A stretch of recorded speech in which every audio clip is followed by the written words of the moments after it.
દાખલો મારે ઘણો ટાઈમ નથી લેવો. હું વિધાનસભા 2 વખત લઈ ને કાલબિયાના 10,000 વોટ કઈ સાથે આવ્યા મારા વિસ્તારમાંથી. હું અત્યારથી કહેતો હતો અને મેં અત્યારે એ બધાને કીધું આ ચૂંટણીમાં કે તમે રાષ્ટ્રવાદના નોમે તમે એમ કહેતા હતા કે અમે તો રાષ્ટ્રવાદી છે એટલે વખામાંથી રાષ્ટ્રવાદને તમે 2 વોટ લઈ જાઓ ધન્યવાદ અને એ કે કહેવા નથી ગયા. એટલે મિત્રો સમાજ છે એ વસ્તુ આખી જુદી છે, રાષ્ટ્રવાદ છે મિત્રો જુદો છે.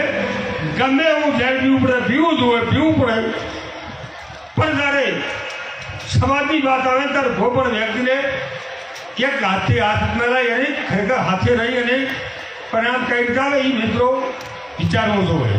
એટલે કે તમારો કોઈ દુનિયા ભાવેને પૂછે તમે વિચારી લો કે કેશિયાની આખી ચોટીમાં રેખાબેનનું નામ તો નથી. તો મારા માર્ગનું ઉદાહરણ તો શંકરભાઈ સાક્ષી રેખાબેને બેઠા પૂછો ભાષણ કરવા ઉભા છે ને કેશિયાજીએ કીધું ભાજપને વોટ આપજો. રેખાબેનનું વ્યક્તિગત નામ નતું લીધું ઉમેદવાર આવે રેખાબેન મારા ઉમેદવાર છે એમ તો શું એને કોઈ ફેરફાર્યો? મારી ધ્વજરમની ધારાસભ્ય થઈ ગયો શું એનો ફેરફાર? શું એને રબાઈનો કોઈ ફેરફાર્યો? આપણે એકે રબારી ભાજપ બનાવ્યો બધા કોંગ્રેસ કરે શું કોઈ ફેરફાર્યો? તો તમારો શું કોઈ ફેરફાર પડે? તમારે કોઈ પણ વાત આવે એક વાત પકડી રાખવાની હું તો રાષ્ટ્રવાદી છું, બીજા કોઈ રાષ્ટ્રવાદ નડતો જ નથી.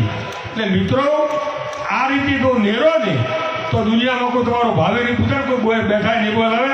અને તમે તો અમને પરબત ખૂબ બધું જોયું છે ને આ મહાદેવભાઈ જોયું છે એટલે મને અમને યાદ આવે છે કે અમારી શું પરિસ્થિતિ હતી અને કઈ રીતે સમાજની બહાર લાવ્યો છે ને અમારો જીવ દોડે છે.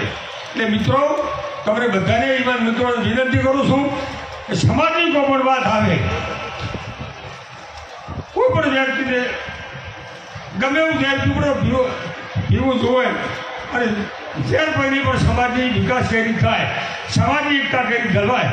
આવી વાતો તમે નેરો તમારો કોઈ ભાવને પૂછે મારે કોઈની લાસારી છે મને ઘણી વખત ગણાય એમ કે શિવબા તમે તો કોંબત મોઈએ ઘણી વખત કહું કે મો કોંબત જો તમે મને કેટલા વોટ આવે એમ કહેતું એટલે આખા 1 રૂપાલા બોલ્યો અને આખા ભારતના જાગીરદારને ખટવા લાગ્યો. એ કોંબત નથી, એક પણ વોટ જાગીરદાર ભાજપ ના આવી એ કોંબત ના કરાય. તમારે તેના બાપ બીજા સારી આ શું કોઈ મોટો ફરફાર પાડી દો. એટલે મિત્રો આ વાતો બધા સક્ષમ રહેતું મકરદાર રહેતું અને તારા બાબા તમને બધાને કહું છું આ પરબતબેન શકરી બેઠા અત્યારના ફક્ત ને ફક્ત એક જ થરાદ વિધાનસભા એવી છે કે તમે કદાચ ચૌધરી તરીકે જીતી કહો, બાકી અમે બધા લઘુમતીમાં છે બધે ઠાકોરની બહુમતી છે કે અમે તો કિસ્મત તમારા લો અમે જ્યાં વખતે જીતી ગયા એટલે અમારા કિસ્મત.